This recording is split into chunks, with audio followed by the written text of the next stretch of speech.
2015 Toyota Sienna front brakes tutorial. So first we gotta get the wheel off. It's a 21mm socket. I'm gonna go ahead and get mine off. Put the lug nut somewhere safe out of the way, and then we'll put the wheel out of the way. Alright, so I got my wheel off, set that aside. Now here's the front brake assembly. Caliper bolts are right here. It's a 14mm on the top and bottom for the caliper bolts. Right here. We're just gonna get the bottom caliper bolt out. We're gonna leave the top one, and I'll show you a trick. So first, get a 17mm and hold the inside nut. Oh, sorry guys, I got trolled by autofocus this whole video, so I'm gonna apologize ahead of time. I try to edit it all out.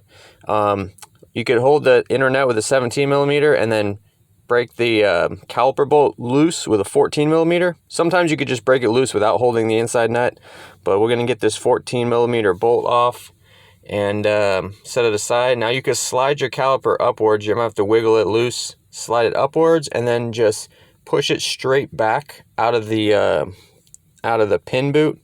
Show you what I mean. So we're gonna leave this pin on here, and then just when it's out, gently set it over the steering knuckle like this. That way the brake line's supported and it'll be out of your way. It won't fall on you or nothing. Here's our front brake pads. These are aftermarket pads. There's usually clips that go here. Our new ones have clips, and they're springs. So if yours have springs, the springs might pop the pads out when you take the caliper off. I'm gonna go ahead and get these off right here. You could use like a little flathead to pop these out if you need to. Just try not to scratch your rotor. So these are aftermarket. They have little shims on them. We'll talk about shims a little bit, but yeah, I'm getting rid of these.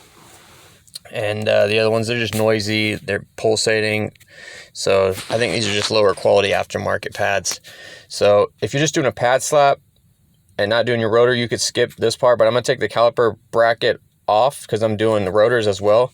The two 17mm bolts back here hold the caliper bracket on. They're going to be tighter than the caliper bolts were.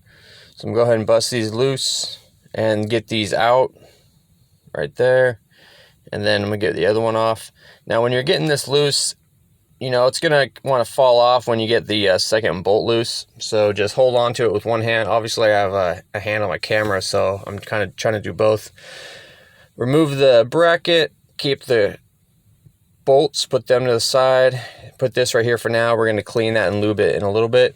So here's our rotor, right? It might just come off for you. If not, there's threads here. You could run a bolt in to get it out.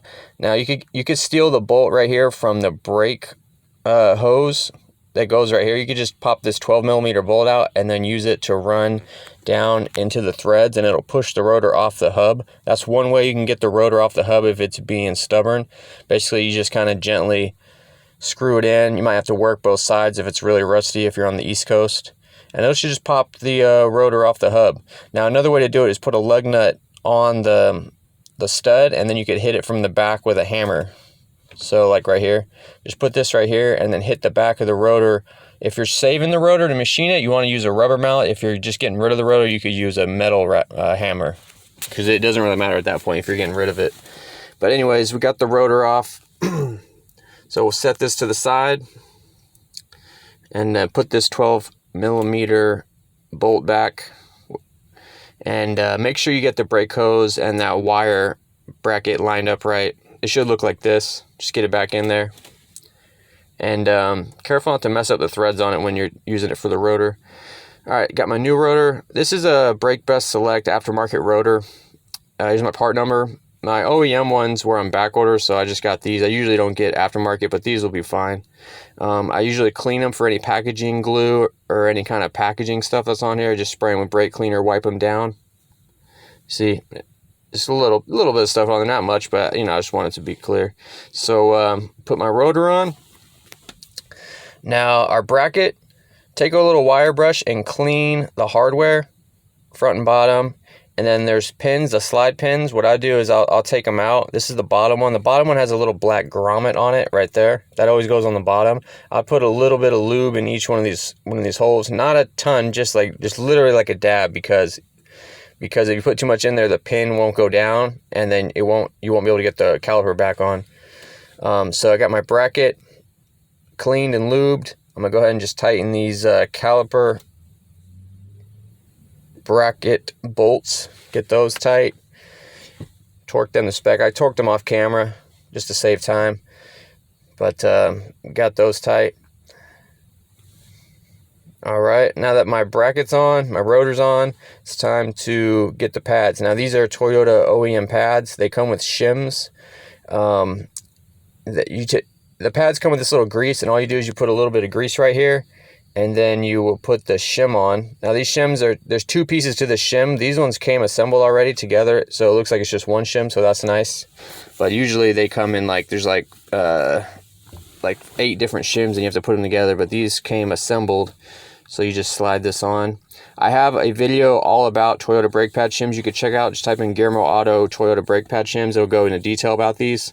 Also, the kit came with these springs. These are like squealer sensors, but they're also springs that help the pad not shift when you go in reverse, so it doesn't make like a clunk noise when you go in reverse. Got this. So if you get aftermarket pads and it doesn't come with any of this, it's okay. The aftermarket pads probably have some sort of shim on them. You know, just use what they gave you. But I'm going to go ahead and get these in place. All right. Now, take a look how this was. This hardware is actually backwards, and I had to fix it. It's supposed to look like that. So I'll do close-ups on the hardware so you know what it's supposed to look like. The squealer goes on top to prevent pad shift. Here's what it's supposed to look like on the back. The hardware is supposed to, that little loop part on the hardware is supposed to be facing outward. Sometimes guys will have them backwards and your pads won't go in. These are the springs. This is what I was talking about. The pads have these little holes in them. But before we put those in, you're going to need to have your caliper ready. So let's compress the pistons on the caliper. Both pistons have to be pushed down at the same time. We're going to push. You could use different tools to push them in. I lube my pin here. I lube the fingers on the caliper because I like doing that, and I put a little tiny bit of lube on the pistons themselves. Now we're going to put our clips in, and the clips will push the pads out of your bracket. So you need to hold them with your hands while you're putting your caliper on, because those springs that we're going to put in, they'll just knock the pads right out when you're trying to put the caliper on. So I got my springs in. They're supposed to look like this. Again, if you have aftermarket, they might not come with it. It's okay. Just use what you got.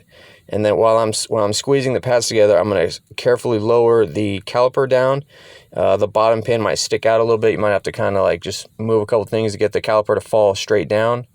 And then put our caliper bolt in right here. Tighten this down like that. If this inner nut spins on you, just use the 17mm or some pliers to hold it while you tighten the bolt down. And that's it, guys. So hopefully this video helped you out. Please like, comment, subscribe.